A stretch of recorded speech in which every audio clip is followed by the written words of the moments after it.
The Nifty closed well below 6,150. Defensives took center stage with IT and Pharma being the key gainers. Aisha Faridi is right here with a detailed market wrap. Aisha? Oh yes, fairly disappointing a session considering we started off on a green set of global cues from the Asian market. So there we were, a gap of sort of start, 0.6% higher is how the Nifty kick-started an opening bell, and that rally soon fizzled out.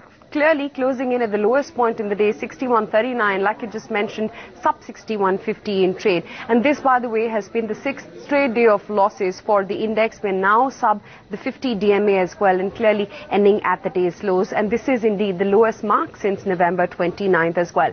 The day clearly belonged to the defensive pack. So healthcare and IT perhaps were the only gainers on D Street. And the Bank Nifty has seen some relentless selling. So again, vicious cuts coming in there today as well, with over a 1% loss coming in for the Bank Nifty futures alone. The advance decline ratio as well ran pretty much neck to neck, and then advances took over by just a smidge at about 467 to the Nifty.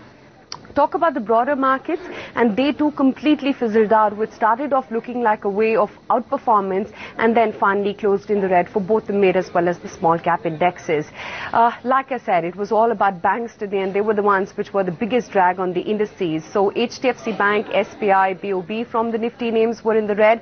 From the broader markets, it was IOB, Canara Bank and Union Bank which saw some deep cuts coming in for themselves. The other losers, of course, included the likes of Reliance, which cracked in today's trading session. So that stock closed in at its 200 DMA, as was the case with Coal India as well as NTPC.